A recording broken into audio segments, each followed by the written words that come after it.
Richard from Electric Classic Cars, and on this week's episode, sponsored by Surfshark VPN, I'm going to be telling you why I think this is the perfect city car. Let's get into it. Firstly, I want to give you a little bit of a background and a tour of the car itself. Now, this is a Fiat 500, probably one of the most popular cars that we get converted in the shop. And I can't believe we've never done an episode on it, Tim. It's bizarre, isn't it? We've had a fair few come through, but never filmed one. This is probably the best one that we've done, I feel, because it's a Fiat 500D, which is a very early one, 1950s. And remember, it's a D because D for doors, it's got suicide doors on it. So I really like this model. So it's Fiat 500D.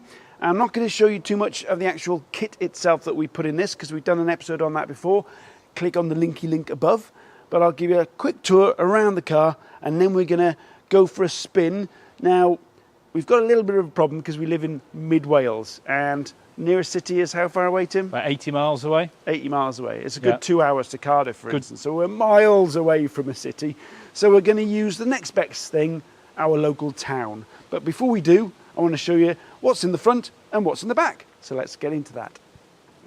So, in the front of this little baby, we have 1/3 of our battery pack, and that's down here where the old spare wheel and 12-volt battery used to go, which means that it's actually ended up with more luggage space. Now it's electric compared to when it's petrol, because when it was petrol, you had a stinky old petrol tank in here as well. So any shopping or whatever that you put in there used to quite often come out stinking of fuel anyway. So we've ended up with more luggage space.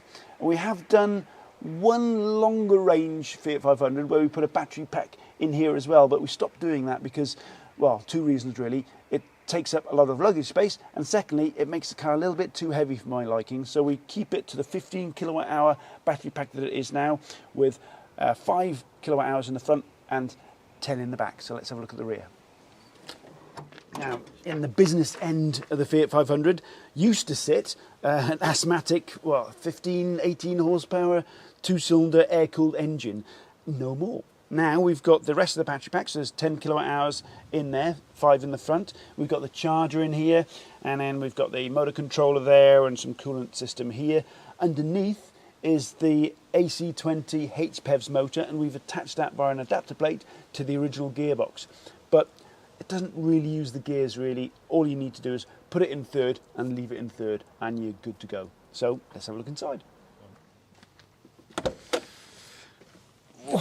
Now, this is a left-hand drive car obviously, and the last time I was driving a left-hand drive car we were in the US and we had a little bit of a drama over there because my wife wanted to watch the very last episode of a series that she'd been watching on the BBC, but it was only available if you were in the UK, and we were in the US, and that is where Surfshark VPN came in, because once we downloaded that, which was really simple to download and set up on my laptop, we were able to change the virtual location on my laptop and watch the final episode before, the killer, if you like, had been given away on social media by her friends. So she was a happy bunny, which made me a happy bunny.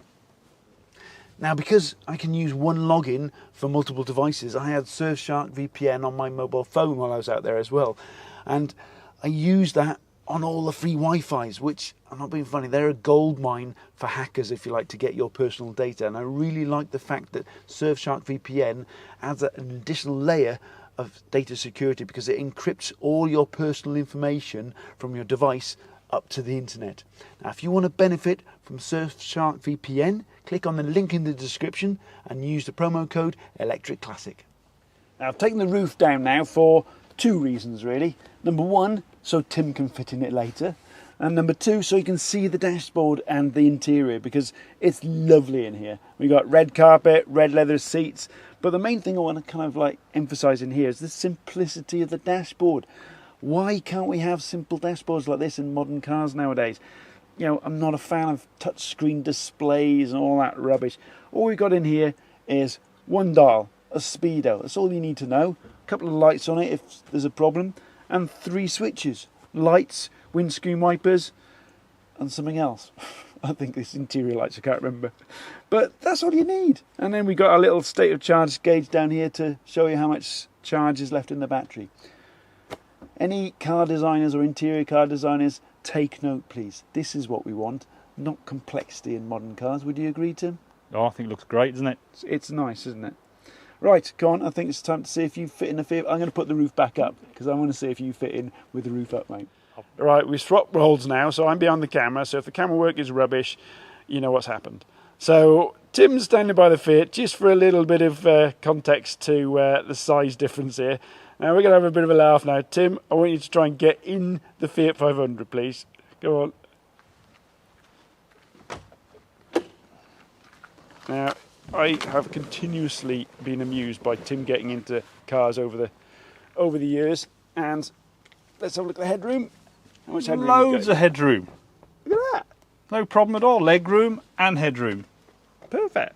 There's more room in that, I'd say, than in some of the Lotuses you've been in, mate. Well, there's more room in this than a Defender, than an E-Type Jag. It's more room in this than some of the big cars we've tested. Cool. Well, now we know you fit. We'll put the roof down and go for a spin.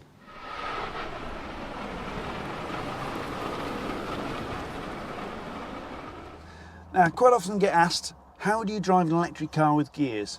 And I'll show you. First, turn it on. Secondly, make sure it's in third gear, for instance. And then next, put your foot down. It's as simple as that. And if you want to put it in reverse,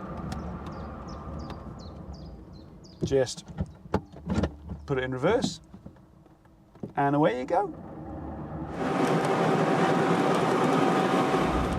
Now, I've driven a Fiat 500, an electric Fiat 500 I should say, in London a number of times, and what I've noticed is lots of people let you out at junctions, which never normally happens in London.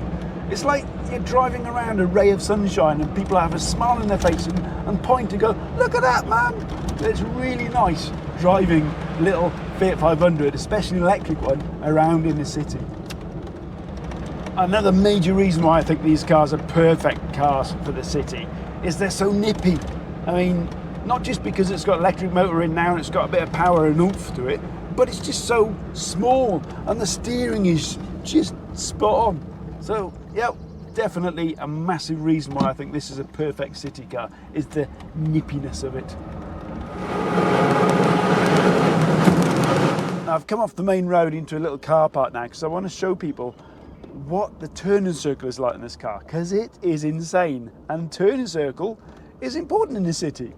It's almost comical. It's like I'm in some sort of clown car just going round and round in circles. Wow, that's a tight turning circle. Turning on a sixpence, I think you call it. Now, another reason why I think this is the perfect city car has nothing to do with the fact it's electric or the fact it's so small and nippy. It's the fact it's left-hand drive. And I'll explain why now. Because left-hand drive cars for me I used to think they're no good because I can't see to overtake, which is true in a rural environment like Mid-Wales. But in the city, left-hand drive means you just step onto the pavement. And especially with suicide doors, it's really practical. So left-hand drive, suicide doors, perfect city car. Right, it's started raining now, so we need to put the roof up. And I want to show you how easy this is, especially compared to Tim's Lotus Elise that you... how long does it normally take to get your roof up? 20 minutes. 20 minutes?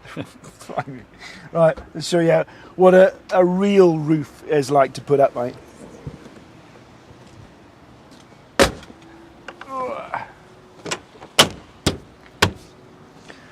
Oh, was that 2 seconds?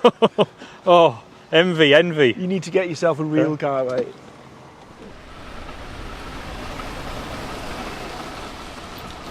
Another great feature that makes this such an awesome city car is the simplicity of how to drive it.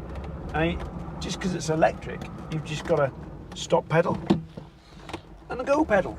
That's it. So in traffic, that is a priceless feature, believe me. There's no clutch, there's no changing gear, it's just stop and then go. Simple. So there we go. Have we convinced you that this is the perfect city car? I mean, from my side of things, it brings a ray of sunshine wherever it goes. Everybody smiles at it when it drives past, and it brings a load of smiles to me when I'm driving it.